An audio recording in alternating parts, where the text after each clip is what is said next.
सन pharma और सिप्ला में short term और पोजिशनल ट्रेड के लिए कौन सा स्टॉक बेहतर है? सन फार्मा और सिप्ला, क्या दोनों ही या दोनों में से कोई एक? जैसा कि फार्मा सेक्टर में अभी मूव आया है, फार्मा सेक्टर कुछ अच्छा करने की कोशिश कर रहा है, ऐसे में सिप्ला भी बेहतरीन है और सन फार्मा तो काफ़ी जेंटल स्टॉक है।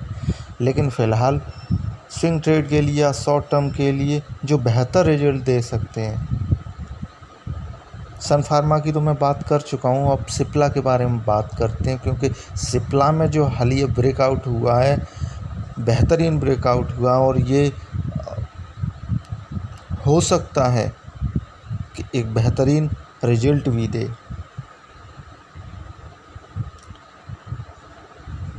मैक्सिमम प्राइस मूवमेंट से लेके आप ईयर वाइज और ईयर वाइज से लेके YTD और फिर YTD से 3 महीने का अगर प्राइस मूवमेंट देखेंगे, इसका तो बड़ा शानदार प्राइस मूवमेंट है और इसने सारा कुछ इन्वेस्टर्स के हित में ही किया है। हाँ, कहीं कभार गलती हो गई स्टॉक से, वो अलग बात है, सबसे होती है। मार्च में स्टॉक में मूव आया 736 से लेकर 966 रुपये तक ये स्टॉक पहुंच गया था। लेकिन जब इसका मूव देखेंगे तो बिल्कुल ये एन टाइप का है और जिस कीमत से स्टार्ट हुआ था उस कीमत पे ही आ गया। वो कीमत एवरेज इन 867 रुपये में 860 रुपया थी। फ़िलहाल ये ट्रेड करता रहा या स्ट्रगल करता रहा 800 और 900 के बीच में ऊपर जाने के लिए लगभग 1 महीने, मई के महीने में, जो कि मैंने ये आपको दिखाया है। जैसे ही फार्मा सेक्टर मूवमेंट स्टार्ट हुआ, स्टॉक भी ऊपर की तरफ मूव करना चालू हुआ और इसने अपने लास्ट हाई 966 रुपये के हाई को अभी टच किया है। टच ही नहीं किया, अभी 979 की प्राइस पर ट्रेड कर रहा है। ऐसे में ये ब्रेकआउट कितना प्रॉफिटेबल होगा, ये तो अब तक आप जान ही गए होंगे कि स्टॉक कंटिन्यूस मूवमेंट वाला है।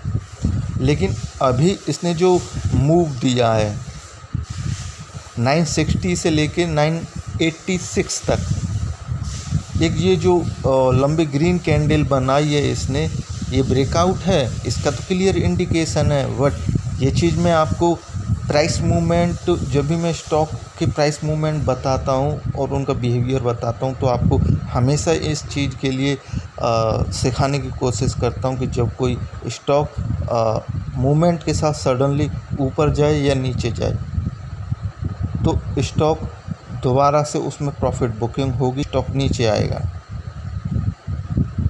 जब स्टॉक नीचे आए तो एक सस्ती और रिलायबल कीमत से, जो आपकी हित में हो, आपको अच्छा लगे, उस कीमत से आप स्टॉक में एंट्री ले सकते हैं। जैसा कि ये 5 डेज़ के प्राइस मूवमेंट पे आप क्लियर देख सकते हैं। इसमें ये भी दिख रहा है कि पिछले 5 दिनों से स्टॉक में कंटिन्यूस मूवमेंट है,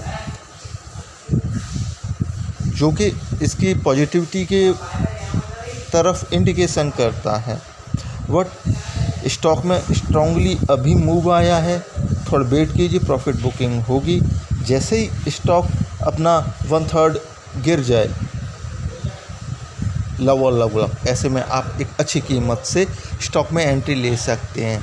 आफ्टर दैट, जिस तरह से मैंने बताया कि स्टॉक 2 बार कंटिन्यूस मूव करता है, हाई बनाने की कोशिश करता है, ऐसे में ये स्टॉक कोशिश करेगा कि 1000 के नियर अबाउट जल्दी पहुँचे। आफ्टर हैविंग और ग्रैबिंग प्राइस ऑफ 1000,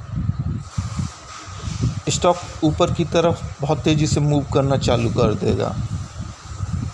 जिस तरह से लास्ट स्टॉक के प्राइस का मूवमेंट है कि अगर स्टॉक में मूव आता है तो वो 20 और 30 रुपये तक आसानी से दे जाता है, फिर उसके बाद उसमें 10 और 15 रुपये तक की प्रॉफिट बुकिंग होती है। ऐसे में शॉर्ट टाइम के लिए, पोजिशनल ट्रेड के लिए, अगर ये देखें कि अगर नेक्स्ट अगर ये 2 हाई भी बनाता है, जो कि नॉर्मल होता है, तो ऐसे में वो 60 रुपये स्टॉक आराम से दे जाएगा। 60 रुपये में अगर प्रॉफिट बुकिंग में भी हम कंटिन्यूस स्टॉक में बने रहते हैं तो भी हमें 50 रुपये नॉर्मल मिल सकते हैं। बाकी अगर आप प्रॉफिट बुकिंग से पहले ही निकल लें तो 60 रुपीज़ का नेक्स्ट टारगेट आराम से रख सकते हैं, जो कि इसके मूव के बेस पे है। सो स्टॉक को केवल वॉच लिस्ट में डालिए, स्टडी कीजिए, वीडियो को लाइक कीजिए। Thank you.